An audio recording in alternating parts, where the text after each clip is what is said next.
నమస్తే welcome to RTV9 Telugu news ముందుగా headlines Koheda మండల స్థాయి ముఖ్య నేతలు కార్యకర్తలతో మంత్రి పొన్నం ప్రభాకర్ చిట్చాట్ ప్రతి గ్రామంలో కాంగ్రెస్ పార్టీ జెండా ఎగిరేలా ప్రతి కార్యకర్త పనిచేయాలని సూచన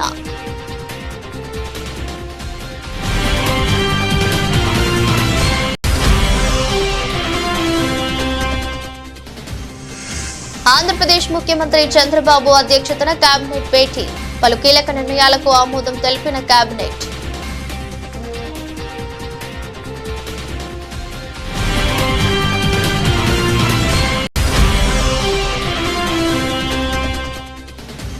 CMR engineering college girls hostel వద్ద ఉద్రిక్తత బాత్రూంలో ఉండగా సిబ్బంది వీడియోలు తీశారని విద్యార్థినుల ఆరోపణ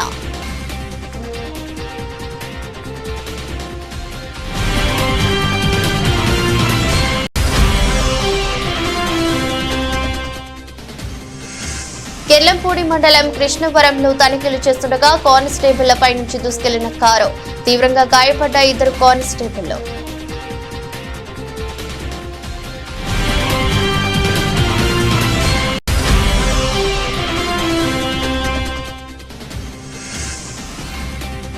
అనంతపురం నగరంలో భారీ అగ్ని ప్రమాదం దగ్ధమైన జేసీ దివాకర్ రెడ్డికి చెందిన ప్రైవేట్ ట్రావెల్స్ బస్సు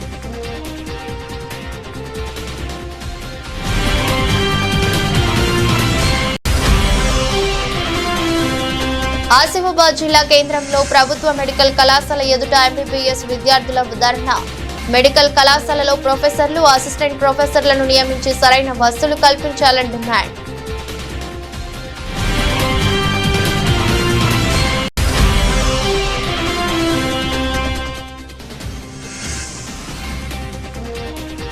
మరోసారి శ్రీవారి ఆలయ గోపురంపై నుంచి విమానం ఆగ్రహం వ్యక్తం చేస్తున్న భక్తులు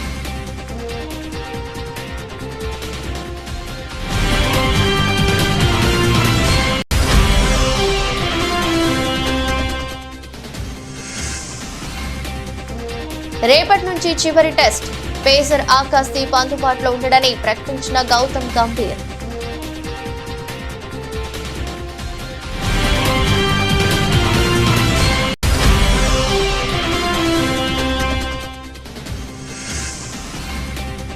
భారీ లాభాల్లోకి దూకిన స్టాక్ మార్కెట్లో ఇన్వెస్టర్లకు డబ్బులు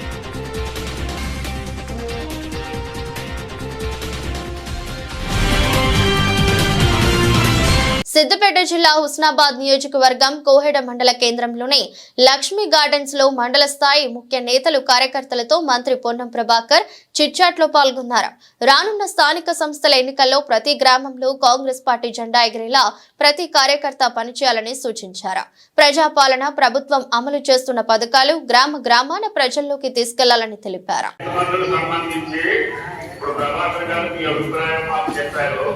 ఈ రోజు మీటింగ్ ఉంది. మీ అభిప్రాయం ప్రకారంగా జరుగుతుంది. ఏ మాత్రం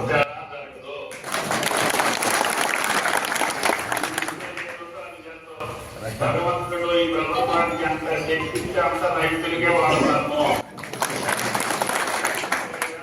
మీ జేబులో పెట్టాము. కరెంటు కాకుండా పథకాలకు కాకుండా వేరే పథకాలకు కాకుండా ఈ ఒక్క రైతు జేబులోకే 30,000 కోట్లు వస్తాయి. వాళ్ళు 10 ఏళ్ళు పరిపాలించి వాళ్ళకి అవసరమైనప్పుడల్లా ఇచ్చుకుంటా పనికిరాయని కూడా ఇచ్చారు. నేను పంట చేసిన రైతుకి ఎంత ఉంటే అంత చేయాలని నా ప్రతిపాదన. ముఖ్యమంత్రి గారు 10 క్యాబినెట్లు ఏం తీసుకున్నా సరే ఈ మనసులో ఉన్న దానికి మాత్రం ఏ పైసా కూడా తగ్గింది.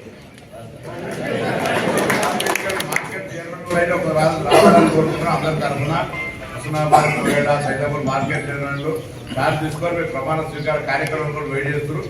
అందరి పక్షాలు ఒకసారి తప్పట్లు కొట్టి గట్టిగా స్వాగతం.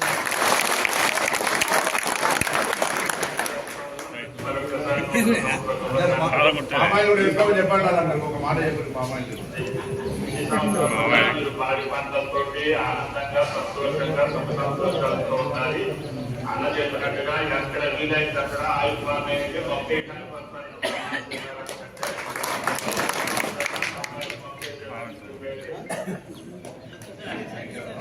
ఆంధ్రప్రదేశ్ ముఖ్యమంత్రి చంద్రబాబు అధ్యక్షతన జరుగుతున్న ఏపీ కేబినెట్ భేటీలో పలు కీలక నిర్ణయాలకు ఆమోదం లభించింది. రాజధాని అమరావతిలో 2 ఇంజనీరింగ్ కాలేజీల నిర్మాణంతో పాటు 2733 కోట్లతో చేపట్టనున్న పనులకు కేబినెట్ ఓకే చెప్పింది. సిఆర్డీఏ 44వ సమావేశంలో నిర్ణయించిన 2 పనులకు కూడా ఆమోద ముద్ర వేసింది. మున్సిపల్ చట్ట సవరణ ఆర్డినెన్స్ కు అంగీకారం తెలిపింది. దీంతో భవనాలు, లేఅవుట్ల అనుమతుల జారీ బాధ్యత మున్సిపాలిటీలకు కట్టబెట్టినట్టయింది. వెలగపూడిలోని సచివాలయంలో గురువారం ఉదయం 11 గంటలకు కేబినెట్ సమావేశం ప్రారంభమైంది. ఇందులో డిప్యూటీ సీఎం పవన్ కళ్యాణ్, మంత్రులు సిఎస్ విజయానంద్, ప్రభుత్వ సలహాదారులు పాల్గొన్నారు. ఈ సమావేశంలో పిఠాపురం ఏరియా డెవలప్మెంట్ అథారిటీతో కొత్తగా 19 పోస్టుల ఏర్పాటుకు మంత్రివర్గం ఆమోద ముద్ర వేసింది.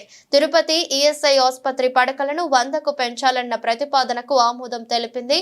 వీటితో పాటు రామాయపట్నంలో బీపీసీఎల్ రిఫైనరీ, కాకినాడలో గ్రీన్ అమోనియా ప్లాంట్ ఏర్పాటు, ఎస్ఐపిబి ఆమోదించిన 1,82,162 కోట్ల పెట్టుబడులు, చిత్తూరు జిల్లాలో హోంశాఖ ఐఆర్ బెటాలియన్ ఏర్పాటుకు కేటాయించనున్న స్థలంపై చర్చ జరుగుతుందని సమాచారం. మేడ్చల్ సీఎంఆర్ ఇంజనీరింగ్ కాలేజీ వద్ద తీవ్ర ఉద్రిక్తత వాతావరణం చోటు చేసుకుంది. గర్ల్స్ హాస్టల్ ఎదుట విద్యార్థినులు పెద్ద ఎత్తున ఆందోళనకు దిగారు. హాస్టల్ బాత్రూముల్లో సీసీ కెమెరాలు పెట్టారంటూ విద్యార్థినులు ఆందోళన బాట పట్టారు. తాము స్నానం చేస్తుండగా వీడియోలు రికార్డు చేస్తున్నారు ంటూ సంచలన ఆరోపణలు చేస్తున్నారు. విద్యార్థినుల ఆందోళనలతో పోలీసులు ఘటనా స్థలానికి చేరుకున్నారు. వారి ఫిర్యాదు మేరకు దర్యాప్తు చేపట్టారు. అయితే హాస్టల్లో వంట చేసే వారిపై పోలీసులు అనుమానం వ్యక్తం చేస్తున్నారు. ఈ మేరకు 4 అనుమానితులను అదుపులోకి తీసుకుని విచారణ చేస్తున్నారు. కాగా ఈ ఘటన స్థానికంగా తీవ్ర కలకలం రేపుతోంది. కాగా బాత్రూముల్లో సీసీ కెమెరాలు పెట్టారంటూ నిన్న బుధవారం రాత్రి నుంచి విద్యార్థినులు ఆందోళనకు చేపట్టారు. విషయం తెలుసుకున్న ఎన్ఎస్యుఐ నాయకులు విద్యార్థినులను కలిశారు. అనంతరం వారితో కలిసి నేడు హాస్టల్ ఎదుట మళ్లీ నిరసనకు దిగారు. నిందితులను తక్షణమే పట్టుకుని కఠినంగా శిక్షించాలని డిమాండ్ చేస్తూ వి వాంట్ జస్టిస్ అంటూ పెద్ద ఎత్తున నినాదాలు చేస్తున్నారు. హాస్టల్ వార్డెన్ ప్రీతి బయటకు రావాలని డిమాండ్ చేశారు. మరోవైపు టీవీలు, వార్తాపత్రికల ద్వారా విషయం తెలుసుకున్న విద్యార్థినుల తల్లిదండ్రులు హుటాహుటిన కళాశాల వద్దకు చేరుకున్నారు. దీంతో కన్నవారిని చూసిన విద్యార్థినులంతా బోరున విలపించారు. తమకు న్యాయం జరిగిందంటూ అంతా కలిసి పెద్ద ఎత్తున ఆందోళనకు దిగారు. మరోవైపు మేడ్చల్ ఏసీపీ శ్రీనివాసరెడ్డి తన సిబ్బందితో కలిసి హుటాహుటిన సీఎంఆర్ కళాశాల వద్దకు చేరుకుని విద్యార్థినులతో మాట్లాడి ఆందోళన విరమించాలని కోరారు. అయితే నిందితులను పట్టుకునే వరకు నిరసన విరమించేది లేదని యువతులు తేల్చి చెప్పారు. దీంతో విద్యార్థినుల తల్లిదండ్రులతో ఏసీపీ మాట్లాడారు. ఆందోళన విరమించేలా నచ్చజెప్పాలని విజ్ఞప్తి చేశారు. అయితే విద్యార్థినులు మాత్రం వెనక్కి తగ్గడం లేదు. ఈ మేరకు 4 అనుమానితులను పోలీసులు అదుపులోకి తీసుకున్నారు.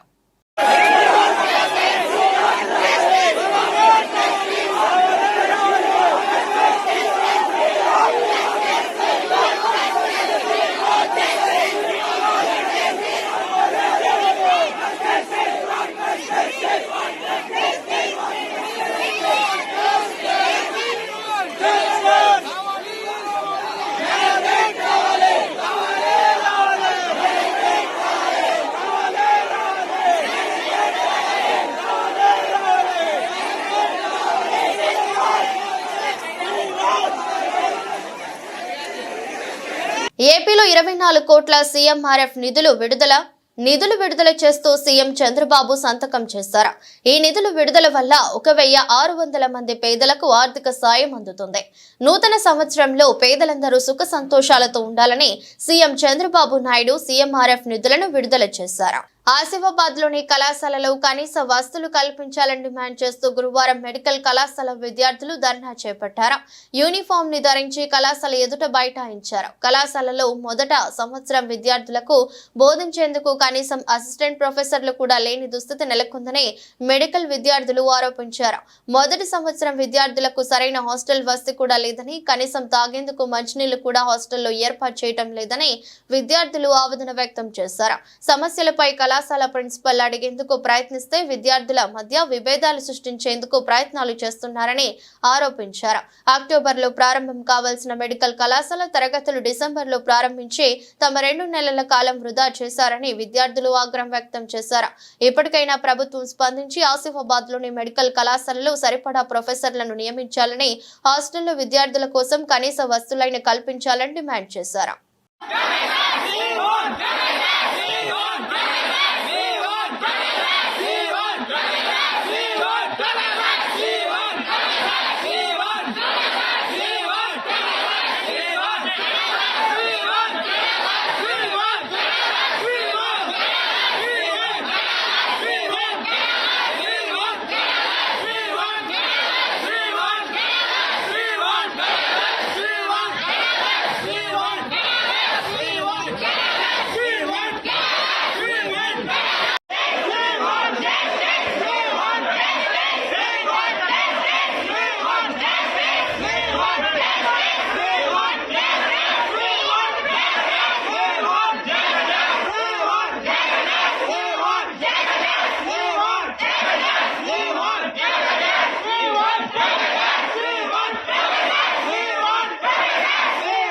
వాహనాలు తనిఖీ చేస్తున్న పోలీసులపై నుంచి దూసుకెళ్లిందో కారు.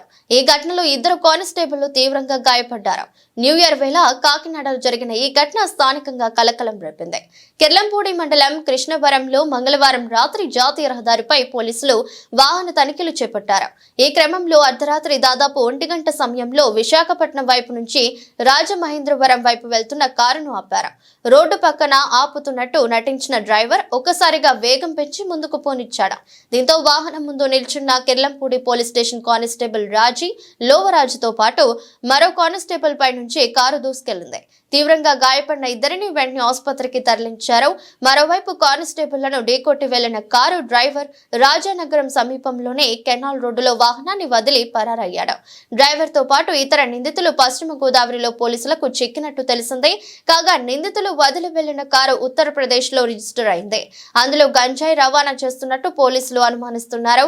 కేసు నమోదు చేసుకున్న పోలీసులు దర్యాప్తు చేపట్టారు. పెండింగ్ లో ఉన్న 3 నెలల వేతనాలు 2 నెలల ఏరియన్స్ వెంటనే చెల్లించాలని డిమాండ్ చేస్తూ కామారెడ్డి మున్సిపల్ కార్యాలయం ముందు వాటర్ మ్యాన్, ఎలక్ట్రిసిటీ సిబ్బంది, శానిటరీ కార్మికులు ధర్నా చేపట్టారు. అనంతరం మున్సిపల్ కమిషనర్ కు ఫిర్యాదు చేశారు. ఈ సందర్భంగా కార్మిక సంఘం నాయకులు మాట్లాడుతూ 15 రోజుల్లో రాష్ట్ర ప్రభుత్వం స్పందించి తమ సమస్యలను పరిష్కరించాలని, లేదంటే మెరుపు సమైక్యన సిద్ధమని హెచ్చరించారు. సుప్రీంకోర్టు ఆదేశానుసారం శ్రమకు తగ్గ వేతనం ఇవ్వాలని డిమాండ్ చేశారు. ఈరోజు కామారెడ్డి పురపాలక సంఘం నందు పనిచేసేటువంటి వాటర్ వర్క్స్, ఎలక్ట్రీషియన్ మరియు కార్యాలయంలో పనిచేసే సిబ్బంది మరియు శానిటరీ సిబ్బంది అందరం కలిసి మాకు చెల్లించవలసి బకాయి పడినటువంటి 3 నెలల వేతనాలు మరియు 2 నెలల ఏరియర్స్ కూడా చెల్లించాలని కోరుతూ మేము ఈరోజు కమిషనర్ గారిని కలిసి వినతి పత్రం ఇవ్వడం జరిగింది. మరి అక్టోబర్, నవంబర్, డిసెంబర్ ఏకంగా 3 నెలల నుంచి వేతనాలు లేక అనుమతించిపోతున్నారు కార్మికులు. దీని విషయంలో పలుమార్లు గతంలో కూడా అధికారులను కలిసినాం, మరియు పాలకవర్గాన్ని, చైర్పర్సన్ పాలకవర్గాన్ని కూడా కలిసినాం. ఇప్పటి వరకు మాకు సమన్యాయం జరగలేదు. వేతనాల విషయంలో కూడా మా కార్మికులు ఎదుర్కొంటున్నటువంటి బాధలు మామూలు కాదు, అంత ఇంత ఇబ్బంది కాదు. కాబట్టి ఈ యొక్క 3 నెలల వేతనాలు, 2 నెలల ఏరియర్స్ ఏవైతున్నాయో ఖచ్చితంగా చెల్లించే విధంగా చర్య తీసుకోవాలని చెప్పి వినతిపత్రం ఇవ్వడం జరిగింది. అలాగే జీవో నంబర్ 60 ప్రకారము వాటర్ వర్క్స్ కానీ, తర్వాత కార్యాలయంలో కానీ, తర్వాత ఇంకా ఏ డిపార్ట్మెంట్లో కానీ ఒక టెక్నికల్, నాన్ టెక్నికల్ ఇష్యూలో కూడా కార్మికులకు జీతాలు పెంచి తీసుకునేటువంటి ఒక జీవో నంబర్ 60 ఏదైతుందో దానిని దుమారుగా చేస్తూ కొంతమంది పైరవులు చేయించుకొని ఒక 4 కార్మికులు వాళ్ళు సెమీ స్కిల్డ్ అని ఎలాంటి గుర్తింపు, ఎలాంటి టెక్నికల్ పత్రాలు లేకుండా వాళ్ళు పైరవులు చేసుకొని వాళ్ళు చేసుకోవడం జరిగింది. దాన్ని మేము పూర్తి వ్యతిరేకిస్తున్నాము. దాని విషయంలో కూడా కమిషనర్ కూడా పూర్తి హామీ ఇచ్చి అలాంటివి నేను స్వీకరించను, ఖచ్చితంగా పక్కా పెడతానని చెప్పేసి చెప్పడం జరిగింది. కాబట్టి ఈ ఇష్యూ లోపల కూడా అందరికీ కార్మికులకు సమన్యాయం జరగాలని మేము కోరుకుంటున్నాం. ఏటీస్ తరఫున నేను కోరుకుంటున్నాను. మళ్ళీ అలాగే ఇది ఒక జీతాలు ఏదైతే విషయంలో ఉన్నదో ఈ జీతాల విషయంలో మాత్రం కాంప్రమైజ్ అయ్యే ప్రసక్తి లేదు. 3 నెలలు అవుతుంది. 3 నెలల నుంచి కూడా ఏం తిని ఉంటారు అనేది కనీసం ఒక మంచి మనసు అవగాహన లేకుండా పోయిన సందర్భాలలో మేము విధిలేని పరిస్థితులలో ఇలా మేము కార్యాలయానికి రావడం జరిగింది. రేపు రాబోయే రోజులలో కూడా, ఈ వారం 15 రోజులలో కూడా ఖచ్చితంగా మాకు వేతనాలు కింద చెల్లించే పక్షాలు ఉంటాయి. మేము మెరుపు సమ్మె కూడా వెనుకాడమని మేము తెలియజేస్తున్నాము. కాబట్టి కార్మికుల విషయంలో కూడా రాష్ట్ర ప్రభుత్వము ఏదైతే ఉందో మా పట్ల, మున్సిపల్ కార్మికుల పట్ల సానుకూలంగా స్పందించాలి. మరి 30-30 సంవత్సరాల నుంచి పనిచేస్తున్న కార్మికులందరినీ కూడా రెగ్యులర్ చేయాలని మేము కోరుతున్నాము.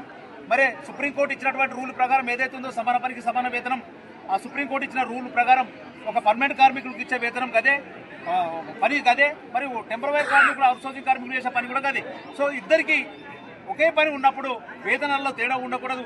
శ్రీశైలంలో డైరెక్టర్ ఆఫ్ రెవెన్యూ ఇంటెలిజెన్స్ అధికారులు మెరుపు దాడులు చేశారు. సముద్ర గర్భంలో లభించేటటువంటి కోరల్స్ జాతికి చెందిన వాటిని సేకరించి వాటిని విక్రయిస్తున్నట్లుగా సమాచారం అందడంతో డైరెక్టరేట్ ఆఫ్ రెవెన్యూ ఇంటెలిజెన్స్ అధికారులు దాడులు చేసినట్టుగా తెలుస్తోంది. కర్ణాటకలో ఈ ముఠాకు సంబంధించిన కొందరు నిందితులు అందించిన సమాచారంతో ఒంగోలు, నంద్యాల జిల్లాల్లో దాడులు నిర్వహించారు. శ్రీశైలంలో వీటి విక్రయాలు జరుగుతున్న దుకాణాలపై దాడులు చేసి సున్నిపెంటకు చెందిన వెంకటరమణ, రామాంజనేయులు అనే ఇద్దరిని అదుపులోకి తీసుకుని రిమాండ్ కు చేసినట్లుగా అధికారులు తెలిపారు. సముద్ర భూగర్భంలో ఉండే ఈ జీవరాశులను సేకరించడం అన్నదే వైల్డ్ లైఫ్ యాక్ట్ ప్రకారం నేరమని, పులులు, సింహాలు, జింకలు లాంటి మృగాలను వేటాడితే ఎలాంటి చట్టాలు వర్తిస్తాయో ఆ చట్టాల కింద కేసులు నమోదు చేసి శిక్షించడం జరుగుతుందని అధికారులు తెలుపుతున్నారు. వీటిని ఇంద్రజాలం, దృష్టి ఆకర్షణ పేరుతో వెరమ్స్ వేసి అమ్మకాలు జరుపుతున్నట్టు సమాచారంతో దాడులు జరిపినట్టు స్థానిక ఫారెస్ట్ అధికారులు తెలిపారు.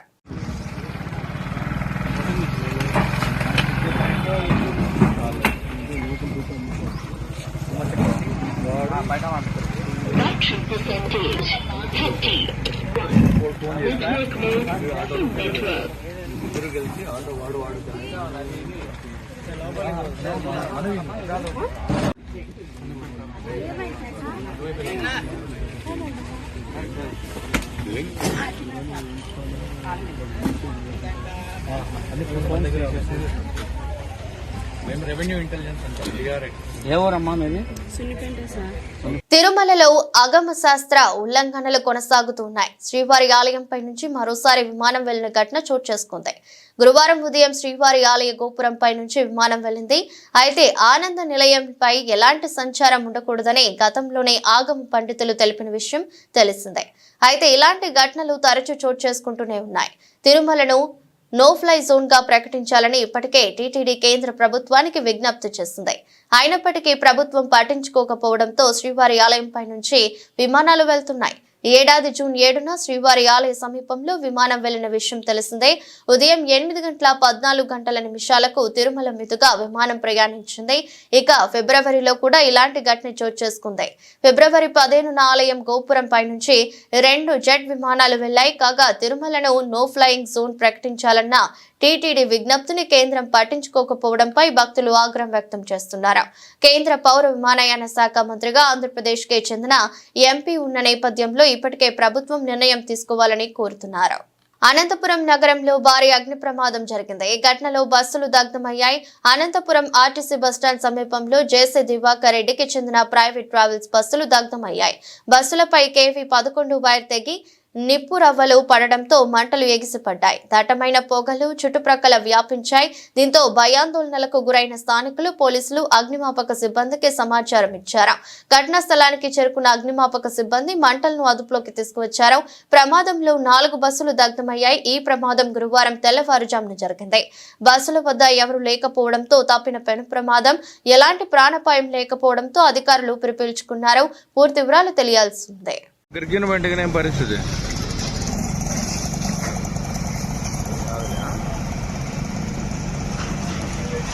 పైన ఈడ పోల్ లైట్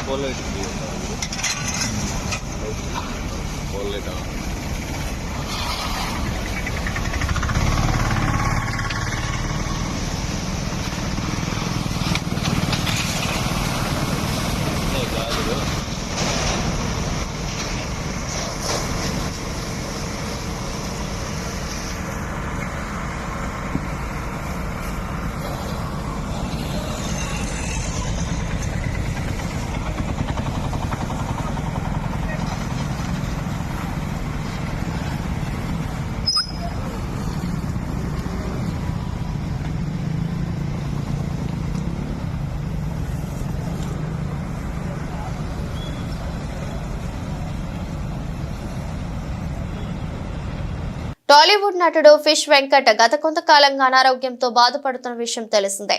కిడ్నీ సంబంధిత వ్యాధితో బాధపడుతున్న ఆయనకు AP deputy CM Pawan Kalyan అండగా నిలిచారు. ఈ విషయాన్ని ఆయన తాజాగా ఓ వీడియో ద్వారా వెల్లడించారు. అనారోగ్యం కారణంగా సినిమాలకు దూరం కావడంతో వెంకట్ ఆర్థికంగానూ ఇబ్బందులు ఎదుర్కొంటున్నారు. ఈ క్రమంలో చాలా మంది ప్రముఖ నటులు తెలుసు కనుక ఈ కష్టకాలంలో ఎవరినైనా సాయం కోరాలని కుటుంబ సభ్యులు సూచించినట్లు ఆయన పేర్కొన్నారు. దాంతో సాయం విషయమై తన భార్య సువర్ణ ఒత్తిడి మేరకు పవన్ ను కలిసినట్లు వెంకట్ చెప్పారు. పవన్ ను కలిసి తన అనారోగ్య సమస్యను వివరించడంతో వెంటనే అన్ని విధాల సాయం చేస్తానని హామీ ఇచ్చారని ఆయన తెలిపారు. అలాగే తన ఆర్థిక ఇబ్బందులను గమనించి తన బ్యాంకు ఖాతాలో వెంటనే 2 లక్షలు జమ చేయించారని వెంకట్ పేర్కొన్నారు. తనను ఈ కష్టకాలంలో ఆదుకున్న పవన్ కళ్యాణ్, ఆయన కుటుంబం ఎప్పుడూ ఆనందంగా ఉండాలని దేవుణ్ణి కోరుకుంటున్నానని ఫిష్ వెంకట్ భావోద్వేగానికి గురయ్యారు. ఈ వీడియోను పవన్ అభిమానులు షేర్ చేయగా వైరల్ అవుతోంది. హాయ్ ఫ్రెండ్స్, అందరికీ హృదయపూర్వక నమస్కారం.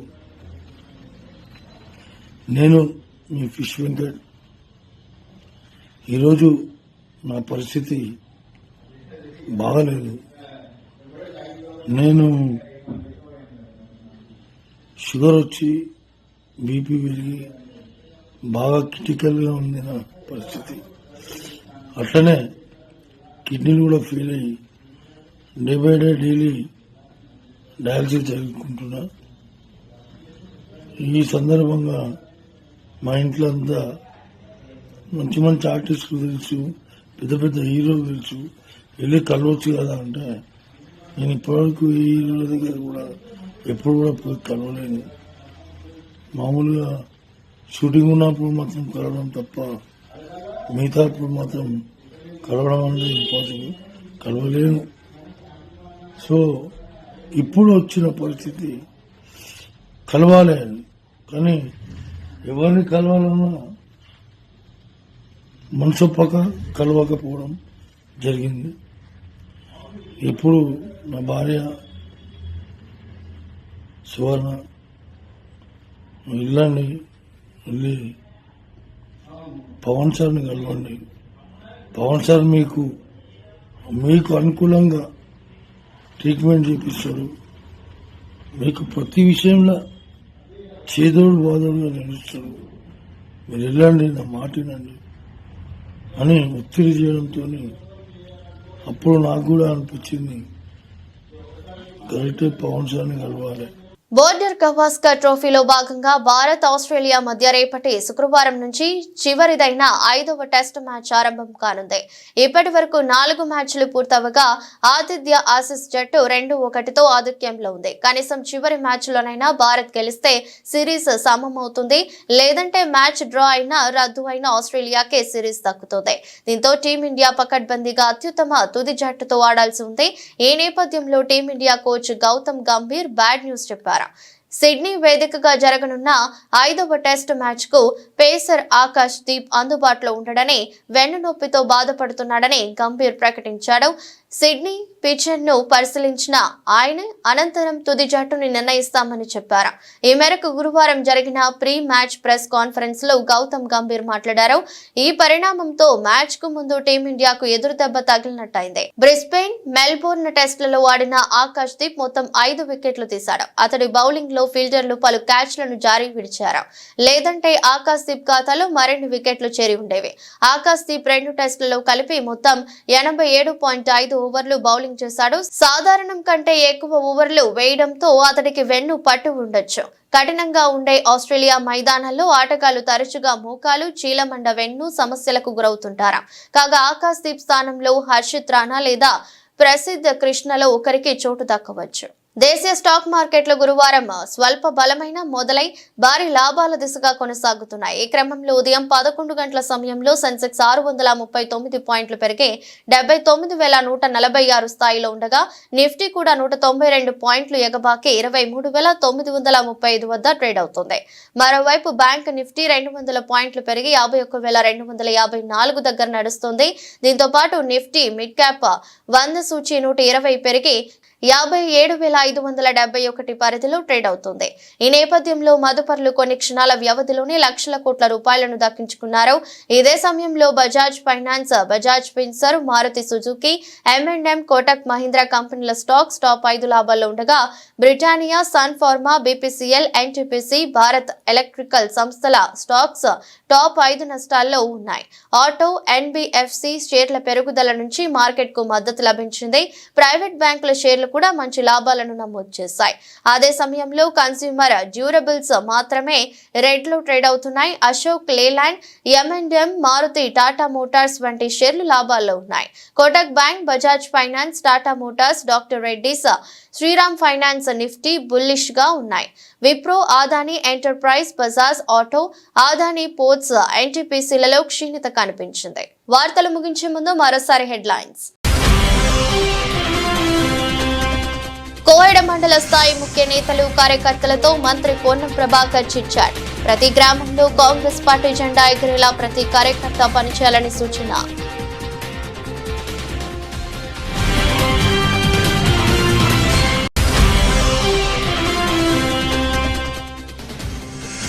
ఆంధ్రప్రదేశ్ ముఖ్యమంత్రి చంద్రబాబు అధ్యక్షతన కేబినెట్ భేటీ, పలు కీలక నిర్ణయాలకు ఆమోదం తెలిపిన కేబినెట్.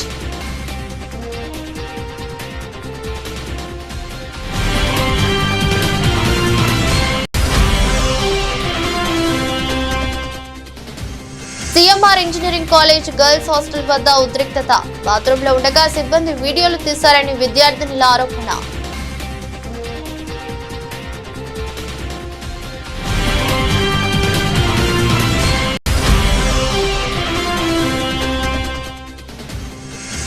కెల్లంపూడి మండలం కృష్ణవరంలో తనిఖీలు చేస్తుండగా కానిస్టేబుళ్లపై నుంచి దూసుకెళ్లిన కారు, తీవ్రంగా గాయపడ్డ 2 కానిస్టేబుళ్లు.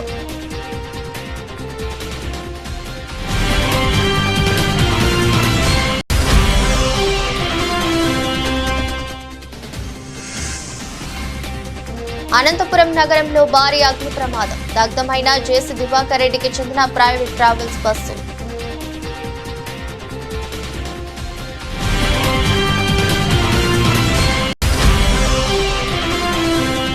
ఆసిఫాబాద్ జిల్లా కేంద్రంలో ప్రభుత్వ మెడికల్ కళాశాల ఎదుట ఎంబీబీఎస్ విద్యార్థుల ధర్నా. మెడికల్ కళాశాలలో ప్రొఫెసర్లు, అసిస్టెంట్ ప్రొఫెసర్లను నియమించి సరైన వసతులు కల్పించాలని డిమాండ్.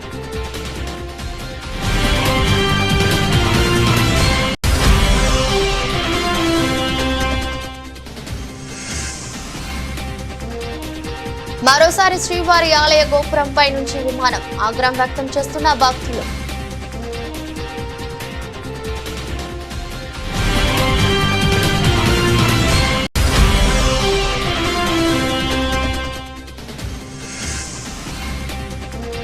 రేపటి నుంచి చివరి టెస్ట్, పేసర్ ఆకాశ్ దీప్ అందుబాటులో ఉండడని ప్రకటించిన గౌతమ్ గంభీర్.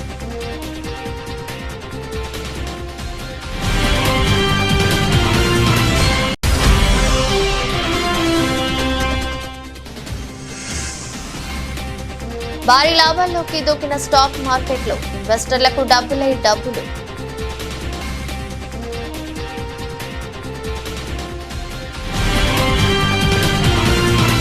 ఇది రోజు బులెటిన్. మరో బులెటిన్లో మళ్ళీ కలుద్దాం. అంతవరకు సెలవు, నమస్కారం.